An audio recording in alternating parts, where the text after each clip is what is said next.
Hallelujah. सबको जय मसीह की। मैं प्रॉफिट सुमनदीप और आपका स्वागत है बिशप अमरदीप मिनिस्ट्री में। प्रभु आपको ब्लेस करें और आप आशीष को पाएं प्रभु यीशु मसीह के नाम से। प्रभु महान है। आज के दिन के लिए इस महान परमेश्वर को धन्यवाद दें। हमारा आज का टॉपिक है कि आदम ने सबसे बड़ी गलती क्या की थी अपने जीवन की।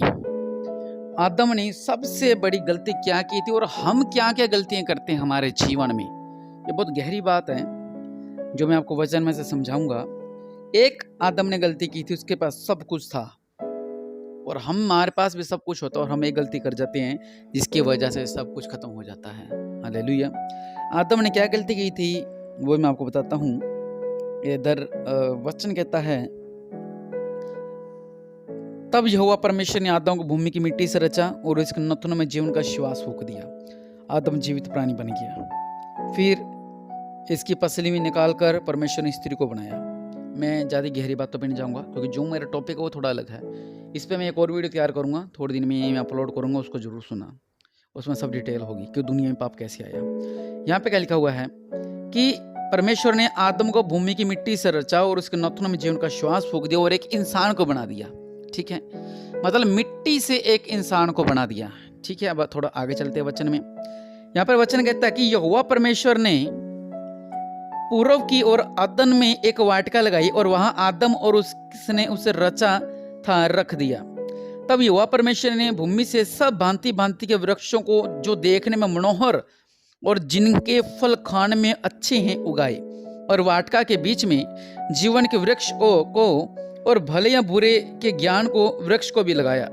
वहां पर परमेश्वर ने एक अदन की वाटिका बनाई। उस वाटिका में परमेश्वर ने अच्छे अच्छे जो थे पेड़ पौधे लगाए, अच्छे अच्छे फल के पौधे लगाए, अच्छे अच्छे पेड़ लगाए, अच्छे अच्छे फलों के पौधे लगाए और वहां पर एक परमेश्वर ने भले और बुरे का ज्ञान का वृक्ष भी था। वहां पर आगे लिखा हुआ है, उस वाटिका को सींचने के लिए एक महानदी अदन से निकली और वहां से आगे बहकर 4 धाराओं में बंट गई। ये आगे इसमें बातें और कुछ लिखी हुई हैं तो इस पे हम नहीं जाएंगे, हम सीधा पॉइंट पे जाएंगे। लिखा हुआ है, तब यहोवा परमेश्वर ने आदम को लेकर अदन के वाटिका में रख दिया कि वह उसमें काम करे और उसकी रक्षा करे। कहां पर रख दिया? जो परमेश्वर ने अदन की वाटिका बनाई थी, परमेश्वर ने उस वाटिका के अंदर क्या कर दिया? उसको रख दिया, वह उसकी रक्षा करे और खाए पिए और सो जाए। लिखा हुआ है, वह उसमें काम करे और उसकी रक्षा करे। यहोवा परमेश्वर ने आदम को यह आज्ञा दी थी, तू वाटिका के सब वृक्षों का फल बिना खटके खा सकता है। मतलब जब तेरा दिल करे तब तू उस फलों को खा सकता है, लेकिन भले या बुरे के ज्ञान का जो वृक्ष है उसका फल तू कभी ना खाना, क्योंकि जिस दिन तू उसका फल खाएगा उसी दिन अवश्य मर जाएगा। हालेलुया। परमेश्वर ने क्या कहा था? वहां पर एक फल और है भले बुरे ज्ञान का, वो फल मत खाना। अगर तू वो फल खा जाएगा तो उसी टाइम तू मर जाएगा। सबसे बड़ी गलती क्या की थी उसने? जो परमेश्वर ने कहा था उसने उसकी आज्ञाकारिता कर दिया। हालेलुया। फिर हार कर आदम ने क्या गलती की? वचन कहता है, हमको पता है यहाँ पर सांप ने बहकाया था उस फल को खाने के लिए और जो उसकी पत्नी थी हवा ईव, और उसने गलती कर दी थी और उसको बिलाप सुला के उसको खिला दिया था। हमारे पॉइंट पे चलते हैं। लिखा हुआ, जब स्त्री ने देखा कि वह उस वृक्ष का फल खाने के लिए अच्छा है और देखने में मन भाव है और बुद्धि देने के लिए चाहने योग्य भी है, तब उसने उसमें से तोड़कर खाया और अपने पति को भी दिया, उसने भी खाया। तब उन दोनों की आंखें खुल गई और उन्हें मालूम हुआ कि वे नंगी हैं। इसीलिए उन्होंने अंजीर के पत्ते तोड़ जोड़कर लंगोट बना लिए। क्या हो गया? परमेश्वर ने कहा था इस फल को मत खाना, इस फल को मत खाना, इस फल को मत खाना, लेकिन उसने क्या किया? उसने वो फल खा लिया। और एक दिन वो टाइम आया परमेश्वर देखने के लिए। वहां पे लिखा हुआ है, तब यहोवा परमेश्वर जो दिन के ठंडे समय मतलब शाम को वाटिका में फिरता था का शब्द उनको सुनाई दिया। तब आदम और उसकी पत्नी वाटिका के वृक्षों का बीज यहोवा के से छिप गए। तब यहोवा परमेश्वर पुकार कर कहा, आदम से पूछा तू कहाँ है? उसने कहा, मैं तेरा शब्द बारे में सुनकर डर गया क्योंकि मैं नंगा हूँ इसलिए छिप गया। उसने कहा, किसने तुझे बताया कि तू नंगा है? जिस वृक्ष का फल खाने को मैंने तुझे मना किया था, क्या तूने उसका फल खाया? और उसने कहा, हाँ मैंने खाया। हालेलुया। आदम ने ये बहुत बड़ी गलती कर दी। देखिए, परमेश्वर ने एक इंसान को बनाया और उसके लिए आदन की वाटिका और उसके लिए उसकी पत्नी भी बनाई थी पसली निकालकर। और इतना कुछ परमेश्वर ने उसको दिया, ऐशो आराम से रह सकते थे, बढ़िया ज़िंदगी जी सकते थे, लेकिन क्या हुआ? उसने किसी की और की बातों में आकर, उसके सांप की बातों में आकर, शैतान की बातों में आकर क्या किया? उस फल को खा लिया जो भले-बुरे का फल था, जो परमेश्वर ने मना किया था खाने से, उसने फल को खा लिया। फिर क्या हुआ? उसके बाद परमेश्वर क्रोधित हो गए और परमेश्वर ने क्या किया? इन्हें उस अदन के वाटिका से बाहर निकाल दिया। क्या कर दिया? उस अदन के वाटिका से बाहर निकाल दिया। जो उनको सज़ा मिली वो अलग मिली, उस पे मैं एक अलग टॉपिक बनाऊंगा। लेकिन जो मेरा मेन पॉइंट है कि आदम ने क्या किया था? जो आदम था उसने सबसे बड़ी गलती क्या की थी? यही गलती की थी कि उसने अनआज्ञाकारिता किया था। उसकी ये गलती की वजह से सब कुछ तहस नहस हो गया। मैं आपसे कहना चाहता हूँ, जब हम परमेश्वर में आते हैं, हम टूटे होते हैं, हम चूकनाचूर होते हैं, हम बिखरे होते हैं, हम एक मिट्टी होते हैं, मिट्टी से भी बदतर होते हैं। आपको पता कुछ कई तरह की मिट्टी होती है जो कभी काम नहीं आती है, और कई मिट्टी ऐसी होती है जिसके लोग घर चीनते हैं, उसमें सीमेंट डालकर। हम कहीं प्रार्थना में गए हुए थे, वो कह रहे जी हम इस मिट्टी में सीमेंट डालकर इसके घर बना लेते हैं। कुछ मिट्टी ऐसी होती हैं, लेकिन हम मसीह में आने से पहले ऐसी मिट्टी होते हैं जो कि समझ लो किसी काम नहीं आती है।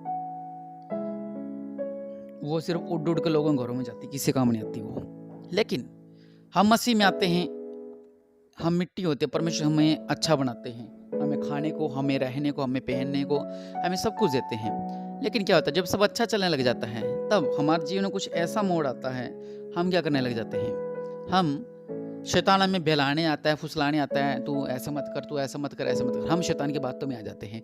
जब शैतान की बातों में आ गए तो जो हमारे पास होता है, परमेश्वर उसको थोड़ा पीछे कर देते हैं। मान लो आज 3 दिन के बाद मेरे लिए कार की आशीष लिखी हुई है, 3 दिन बाद मेरे पास एक कार आने वाली है, लेकिन इन 3 दिन पहले मैंने कुछ ऐसी गलतियां कर दी, ऐसे पाप कर दिए, लोगों की बातों में आकर, दोस्तों की बातों में आकर, तो वो जो 3 दिन बाद मुझे आशीष मिलनी होती है वो मुझे नहीं मिलेगी, वो 30 दिन पर चली जाएगी। अगर मैं नहीं सुधरता तो वो 3 महीने पे चली जाएगी, अगर मैं नहीं सुधरता तो वो 3 साल पे चली जाएगी, अगर मैं तब भी नहीं सुधरता तो 30 साल पे चली जाएगी वो आशीष, क्योंकि आशीष सामने पड़ी होती है। हम ही ऐसी अनआज्ञाकारिता कर जाते हैं, हमें कुछ ऐसी गलतियां कर जाते हैं, हमें कुछ ऐसे पाप कर जाते हैं जिनकी वजह से परमेश्वर नाराज हो जाते हैं, परमेश्वर गुस्सा हो जाते हैं। हालेलुया। तो परमेश्वर के लोगों, आदम ने सबसे बड़ी गलती क्या की थी? अनआज्ञाकारिता। परमेश्वर ने कहा था ऐसा मत करना, और दूसरों ने गलती क्या की थी? वो किसी और की बातों में आके जिसने उसको जन्म दिया उसको भूल गया था। वो हम भी, जिसने हमें मौत में से बाहर निकाल लिया, मेरे घर में दुष्ट आत्माएं थी जी, मेरे घर में बीमारी थी जी, मेरे घर में ये रोग था जी, लेकिन प्रभु यीशु मसीह ने हमें चंगा कर दिया। उसके बाद हम किसी और की बातों में आए तो ये बात अच्छी नहीं है। हम किसी और की बातों को सुनकर और हम परमेश्वर से दूर हो जाए, ये बात अच्छी नहीं है। इसलिए परमेश्वर के लोगों, हमें करना क्या है? हमें सिर्फ इतना करना है कि हमें बस परमेश्वर की आज्ञाकारिता में रहना है। जब हम परमेश्वर की आज्ञाकारिता में रहेंगे तो परमेश्वर हमारे जीवन में अद्भुत कार्य करेंगे, परमेश्वर हमारे जीवन में अद्भुत कार्य करेंगे, परमेश्वर हमारे जीवन में अद्भुत कार्य करेंगे। इसलिए अगर आज तक आपने प्रभु यीशु मसीह को नाराज किया है, जिस तरह आदम ने नाराज किया था, अगर आपने भी आज तक नाराज किया है, कोई आज्ञाकारिता की, तो आज क्षमा मांगे परमेश्वर से। आज कहें कि प्रभु जी मुझे क्षमा करें, मेरी गलती गुनाह को माफ़ करें, मेरे पाप को क्षमा करें मेरे पिता, और निश्चय परमेश्वर आपके जीवन में अद्भुत कार्य करेंगे। आज आप गलती गुनाह को मांगे, मैं आपके लिए प्रार्थना करता हूँ। दया करने वाले परमेश्वर प्रभु जी, आपने आदम के लिए इतना सुंदर सुंदर वाटिका बनाई थी मेरे पिता, लेकिन उसने लोगों की बातों में आके, उसने शैतान की बातों में आके, उसने सांप की बातों में आकर, उसने उसकी बातों में उलझ कर उसने वो काम किया जो आपको पसंद नहीं था, उसने वो नियम तोड़ा जो आपने नियम रखा था, उसने वो लाइन क्रॉस की जो आपने लाइन रखी हुई थी। जिस तरह पवित्र वचन कहता है, जो बाड़ा तोड़ेगा उसे सर्प डसेगा, और सच्चाई है, जो बाड़ा तोड़ता है सर्पों से डसता है, जो गलत काम करता है सांपों से डसता है, जो गलत काम करता है वो पाप में जाता है, जो गलत काम करता है वो गुनाहों में जाता है, उसको गलत सजा मिलती है। इसलिए परमेश्वर के लोगों, अगर आज तक आपने कोई भी अनजाने में आपसे गलती हुई है तो आज परमेश्वर से माफ़ी मांगे और आप कहेंगे प्रभु जी मुझे क्षमा करें मेरे पिता परमेश्वर। प्रभु जी अगर इनसे कोई भी पाप हुआ है, कोई भी गलती हुई है, तो मेरे पिता परमेश्वर प्रभु इन्हें क्षमा करें मेरे पिता। अगर इन्होंने आपको आदम की तरह नाराज किया था मेरे पिता, आपने तो बहुत अच्छा चैन के लिए रखा था मेरे पिता, लेकिन इन्होंने आपको नाराज किया मेरे पिता, तो मेरे पिता परमेश्वर प्रभु जी ये हर तरह से आपसे क्षमा मांगते हैं मेरे पिता परमेश्वर प्रभु जी। इनके प्रार्थना को सुने मेरे पिता। जिस तरह आदम ने इतनी इतनी बड़ी गलती की थी मेरे पिता, अगर इन्होंने बड़ी बड़ी गलतियां कर रखी हैं तो मेरे पिता परमेश्वर आज आपके घुटनों पे आगे आते हैं मेरे पिता परमेश्वर प्रभु जी, आपके घुटनों को टेकते हैं मेरे पिता परमेश्वर प्रभु जी, और इन्हें क्षमा करें मेरे पिता, इन्हें ब्लेस कर मेरे पिता, इनके बीच में अद्भुत कार्य होने पाए मेरे पिता, और आशीष को पाए प्रभु यीशु मसीह के नाम से, आमीन।